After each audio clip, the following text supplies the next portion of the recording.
Scintilla Regina or Scintilla Reginae, I don't know how you pronounce that, asks, Chrono Crusade? Sweet! Have you read the manga? If so, do you like it or the anime better, and why? You are in luck, Scintilla or Scintilla or whatever, because I just recently read the Chrono Crusade manga, so it's fresh in my mind, and I can now give some insight on this topic. Also, spoilers for anyone who cares about actually going out and watching or reading Chrono Crusade, which I would totally recommend, because it's pretty awesome. But, I really do like both versions of Chrono Crusade, and I think they're both really good. But I'll admit, now that I've read the manga, that I did like the manga a little better.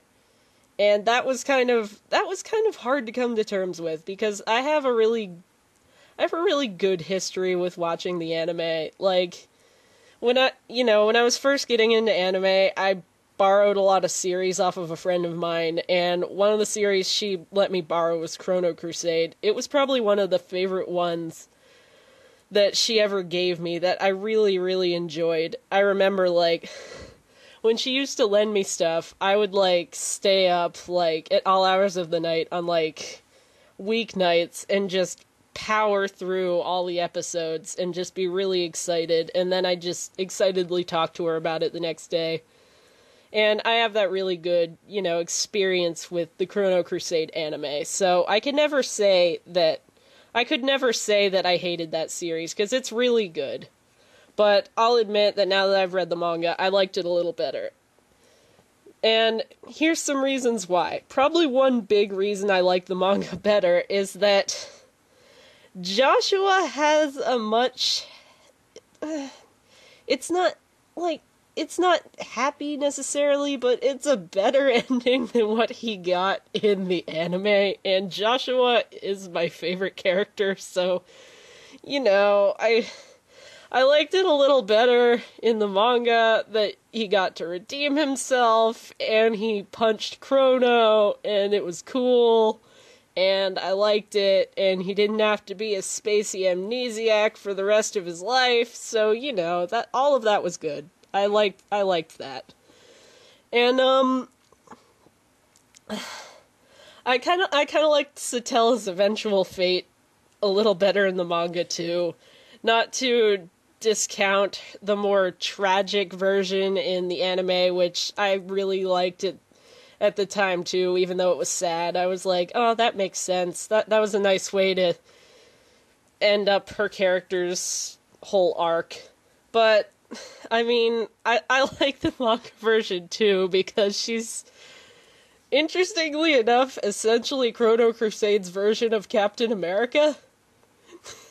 Even though she's German, which is weird. That's incredibly weird. That's just a whole barrel of weirdness in there, but yeah, I don't know. It's still pretty sad though in the manga too, because like Captain America, all of her friends are dead.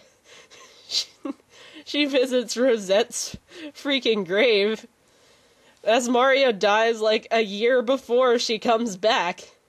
It's pretty sad. So, either way. But, I don't know, I liked Satella's thing in the manga a little better, and I don't know, I think a lot of the things that I liked, a lot of the things that make me like the manga better have to do with the ending, I feel like. Except kind of for, honestly, Rosette and Chrono's eventual fates. Because, I don't know, like, the anime version of that it's really still poignant to me. Like, that's one scene, like, them sitting on the porch holding hands in death that, like, really speaks to me, and I really remember that scene. That really, like a lot of people who watch Chrono Crusade, that really left an impact on me, that one scene. So, it's... I like the ending of the manga too, but which was still sad. Rosette still dies too young, but, I guess I liked it a little better in the anime, so I'll give the anime a point on that, but still, overall, liked the manga a little better. But overall, they just gave two interesting interpretations of the same story, and I'm totally cool with that. Also, Gurren Lagann is pretty awesome so far, and I'm really enjoying it. SSJ Digidestined asks, where's Chapter 45 of Frontier 2 Rebirthing, huh? Oh, it's one of these. Okay. Haha. Okay, well, you might not like the answer to this too much, because the answer is I'm probably not going to be putting that chapter of the story out in the foreseeable future. Can't we talk about this, my little dumplings? Yeah, but, my reasoning behind that is, with that story, when I initially put it out there, let's face it, I was young and stupid. I had no idea how to construct a story. I wasn't that good at writing, so everything behind Chapter 40... Well, not everything behind Chapter 45. There are still some things that are pretty salvageable about it, but a lot of the things back there, I just got so fed up with them, and I just was not pleased with that work that... Honestly, if I did go back and start putting things out for that story again, it would be, like, rewritten.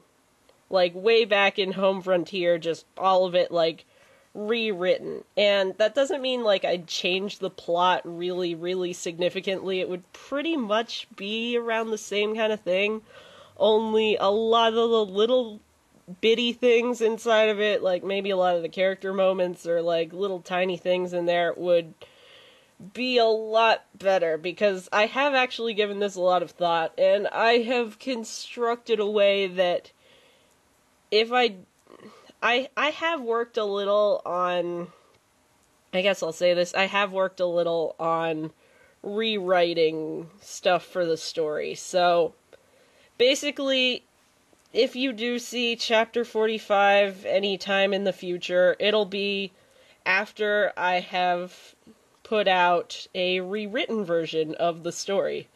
And I'm not going to say exactly when that's going to happen, because I'm not even sure of that right now. Because, to be honest, when I kind of stopped putting stuff out for that story, I honestly didn't think anyone would care that much.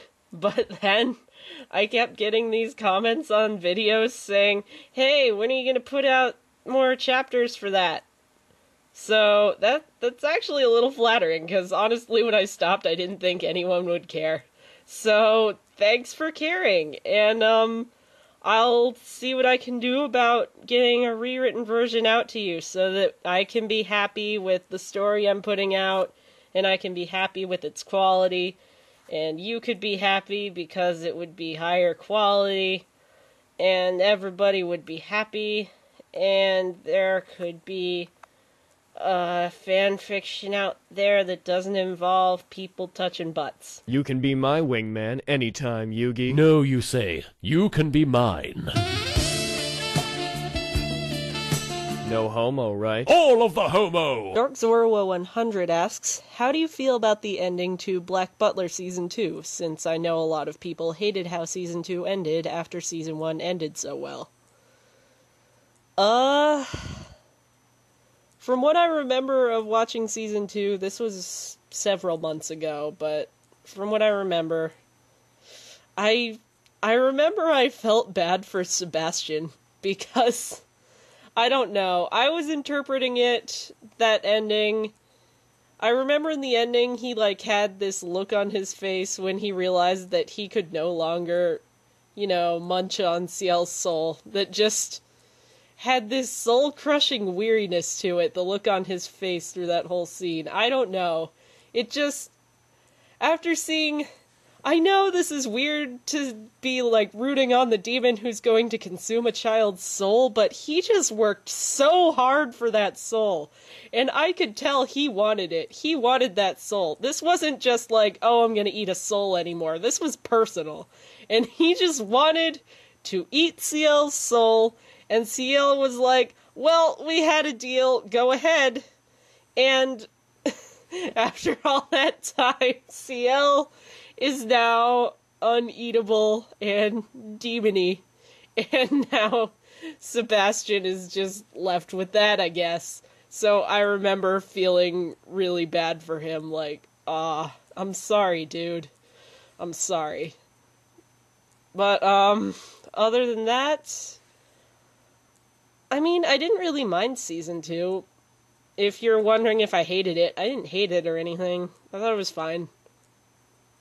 Besides, I heard, as far as, like, the new season that's out, I've watched an episode or two of it so far, but, Season 3 is apparently just throwing Season 2 and, like, the last half of Season 1 out the door and just going from manga material now, so I guess it doesn't really matter anyway, honestly, so I'm fine with Season 2. And I really liked all the extra little bits, like, not storyline related in Season 2, like, I really liked the 2 episodes, it was just 2 episodes that were, Alice in Wonderland related. I really liked those. Like, of all the